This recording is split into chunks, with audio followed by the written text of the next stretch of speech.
Episode শুরুতে আমরা দেখি যেখানে সোলেন নামে একটি সিটি বা ভিলেজ, যেখানে ফাইনালি আমরা মেন ক্যারেক্টার পৌঁছে গেছে। তারপর মেন ক্যারেক্টার গাটের কাছে যায়, কিছু একটা দেখাচ্ছিল আর আমাদেরকে বলছিল যে আমি এখন যার বডিতে আছি তার সে আগে একটি হোমলেস ম্যান ছিল আর একজন চোরও ছিল, এই কারণে মানুষজন তাকে পিটিয়ে মেরে ফেলেছে। তারপর আমি তার বডিতে চলে এসেছি। তারপর আমরা দেখি যে মেন ক্যারেক্টার একটি নেকলেসের মতন কিছু একটা দেখায় গার্ডকে, আর গার্ডটি এটা দেখে ঘাবড়েও যায়। তখন মেন ক্যারেক্টার আমাদেরকে বলে যে আমি কখনো ভাবতেও পারিনি এই ছেলেটি একটি মহান অলেন্ডো ফ্যামিলি একটি নাজায়েজ পুত্র ছিল, বা বলতে পারো কি বলে অবৈধ পুত্র ছিল। আমি এইখানে আগে অনেকবার এসেছি কিন্তু লুকিয়ে, কিন্তু এখন আমার একটি নতুন লাইফ শুরু হতে চলেছে। কারণ কারণ আমার কাছে আছে সুপ্রিম ওভারলোড সিস্টেম। তারপর শিফট হয়ে আমরা দেখতে পারি গভর্নমেন্ট অফিস, বা বলতে পারো গভর্নমেন্টের কাছেই, যেখানে সে আমার মেন ক্যারেক্টারকে বলে যে আমার কাছে তোমার একটি ব্যাড নিউজ আছে। তোমার ফাদার অলেন্ডো ফ্যামিলির সে গত সপ্তাহে মারা গেছে।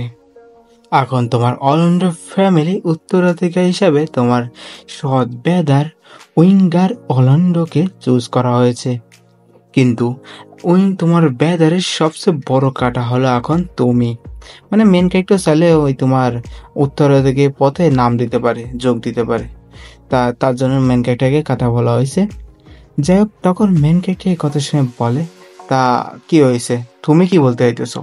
মেন ক্যারেক্টারের কথা শুনে সে বলে যে তোমাকে তোমার অলেন্ডো ফ্যামিলির পুত্র যে স্ট্যাটাসটি সেটা ছেড়ে দিতে হবে, তাহলে তোমার ব্যাদা তোমাকে 500 গোল্ড কয়েন দিবে।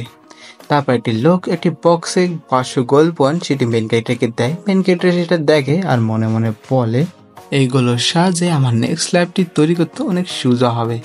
তখন সেই গভর্নমেন্টটি মেন ক্যারেক্টারকে দেখে বলে, দেখে মনে হচ্ছে যে তুমি এই ডিলে খুশি।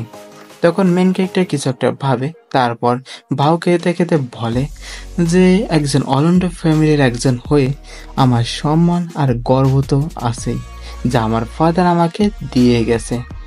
এটা শুনি সেই গভর্নমেন্টটাও চমকে যায় বলে যে তুমি কি রাজি না? হ্যাঁ।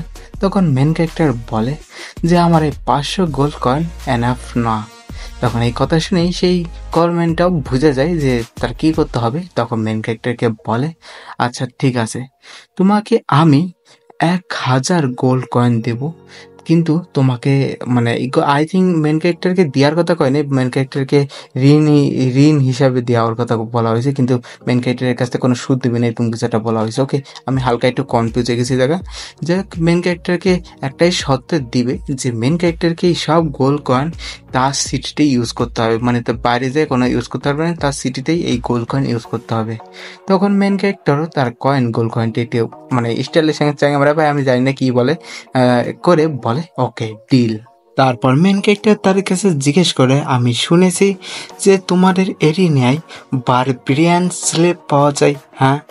তখন সেই গভর্নমেন্ট বলে যে স্লেভদের একটি ট্রুপস অতটাও খারাপ না আইডিয়া, কিন্তু যাই হোক 1000 গোল্ড কয়েনের পরিবর্তে বারবিয়ানদের মতন স্লেভ পাওয়া কি একদম ঠিক? হ্যাঁ, তারা একদম বিয়াদব কথা মতো শুনে না, অনেক বেশি অহংকারী। তখন মেন ক্যারেক্টার বলে এই কারণে তো আমি সেখানে যাচ্ছি।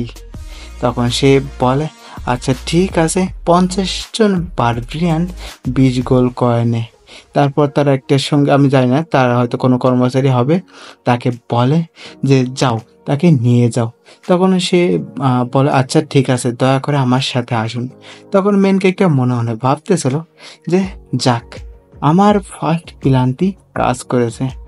তখন সেই গভর্নমেন্টে আমরা মেন ক্যারেক্টারকে দেখে মনে মনে বলে এই ছেলেটির ভিতর কিছু তো স্পেশালিটি আছেই। তারপর শিফটে আমরা দেখতে পারি যেখানে আমরা মেন ক্যারেক্টার সেই কর্মচারী যাচ্ছিল, তখন ভাই আমি শিওর না মেন ক্যারেক্টারই হয়তো না কি কর্মচারী আমি জানি না, কিন্তু মেন ক্যারেক্টার আমাদের দোকান দাস সে বলে যে এই দুনিয়াতে আমি প্রায় 10 বছর ধরে আছি, কিন্তু এখনও আমার বাড়ির কথা খুব মনে পড়ে, আমি খুব মিস করি। তখন সেই কর্মচারী আমরা মেন ক্যারেক্টারকে জিজ্ঞেস করে যে মাই লর্ড কি হয়েছে, হ্যাঁ আপনি কিসের জন্য একটা টুন মানে গাচ্ছেন, বা এটা বলতে পারেন মিউজিকের মতো মুখ দিয়ে মানে করে না, তা এরকম করছেন, হ্যাঁ কিসের? তখন মেন ক্যারেক্টার বলে নাথিং, এটা আমার একটা হোমল্যান্ডের একটি ছোট্ট একটা টুইন বা এরকম একটা মিউজিক। তারপর মেন ক্যারেক্টার তার পাস্ট স্টোরি আমাদেরকে বলে, যেখানে মেন ক্যারেক্টার যার বডিতে আছে সে আগে একজন চোর আর হোমলেস হিসেবে পরিচিত ছিল। সে মানুষজনের পিটানি খেয়ে মারা গেছে। তারপর আমি তার বডিতে এসেছি। আমি যখন তার বডিতে আসি তার সাথে সাথে আমি একটি সিস্টেম পাই, যেই সিস্টেমের সাহায্যে আমি দিনের পর দিন ব্যাটেল রয়্যাল বা বলতে পারো ফাইটিং ভালোভাবে শিখতেছি আর পাওয়ারফুল হতেইছি। আমি ভেবেছিলাম আমি একজন নাইট হব, কিন্তু আমি ভাবতেও পারিনি ক্যালভিন পুরোই পাগল হয়ে গেছে। মানে মেন ক্যারেক্টারের যে ফাদার, এই দুনিয়ার যে ফাদার, তার কথা বলতেছে। সে তার সম্মান আর তার গর্ব ভিতর অন্ধ হয়ে গেছে। আর তার কাছে আমি শুধুমাত্র তার একটি অবৈধ পুত্র বা অবৈধ ছেলে। কিন্তু লাকিলি আমি এই ভাই আমি বুঝলাম না মেন ক্যারেক্টার কোন লাইসেন্সের কথা বলছে, কিন্তু মেন ক্যারেক্টার বললো যে এই অঞ্চলে কোনো একটি লাইসেন্স মেন ক্যারেক্টার লাকিলি পেয়ে গেছে। এই কারণে অরল্যান্ডো ফ্যামিলি তাকে ছেড়ে দিতে পারেনি, বা বলতে পারো মানে এই লাইসেন্সের জন্য মেন ক্যারেক্টার ওই অরল্যান্ডো ফ্যামিলি একজন মেম্বার, সেটা একটা প্রমাণিত হয়েছে এরকম কিছু একটা। ওকে, আমি শিওর না বলতে পারতেছি না, কিন্তু এরকম কিছু একটাই। তো মেন ক্যারেক্টার বলে, তারপর আমি এখানে আসতে পেরেছি। ভাইয়েরা, যদি তোমরা আমার ভয়েসের ব্যাকগ্রাউন্ডে এক্সট্রা কোনো সাউন্ড পেয়ে থাকো তাহলে বুঝে যেও বাংলাদেশেও বৃষ্টি আসা শুরু করে দিয়েছে। যাই হোক, তখনই মেন ক্যারেক্টারের সাথে যে কর্মচারীটা এসেছিল তখন সে বলে, মাই লর্ড, আমরা পৌঁছে গেছি। তারপর আমরা দেখি যে মেন ক্যারেক্টার সে এরিয়ায় চলে এসেছে।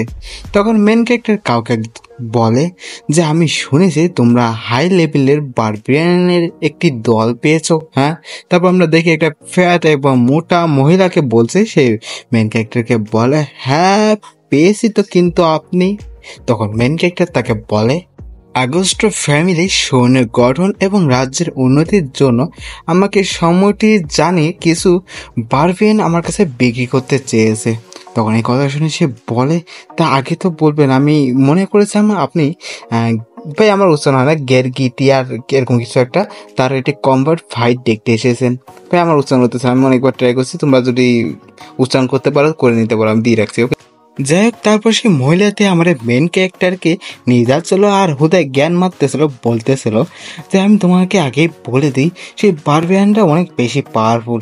তারা আমাদের অনেকগুলোরই সিলেব বা বলতে পারো অনেকেরই একটি পাঁচ পেরে অবস্থা খারাপ করে দিছে। এই চক্করে, তার চিকিৎসার চক্করে আমার অনেক বেশি টাকা খরচ হয়ে গেছে। তখন আরও মানে জ্ঞান দিয়ে বলে যে তুমি অনেক বেশি উইক, তুমি অনেক বেশি দুর্বল। দেখা গেলো যে কয়দিন ভিতরেই তোমাকে মেরে তারা পালিয়ে চলে গেলো। তখন যার মানে মেন ক্যারেক্টারকে নিয়ে যাচ্ছে আর বলতেছে, তখনই মেন ক্যারেক্টার ডান আর বাম পাশে শিকলের ভিতর আরও অনেক ধরনের মনস্টাররা ছিল। সেই মনস্টাররা আমার মেন ক্যারেক্টারকে দেখে বলে, ওয়াও ফ্রেশ মিট বা এরকম অনেক কথা বলে মানে বলতে পারে যে আমি কৌতূহলী তার টেস্টটা কীরকম হবে, এরকম কয়েকটা কথা বলে।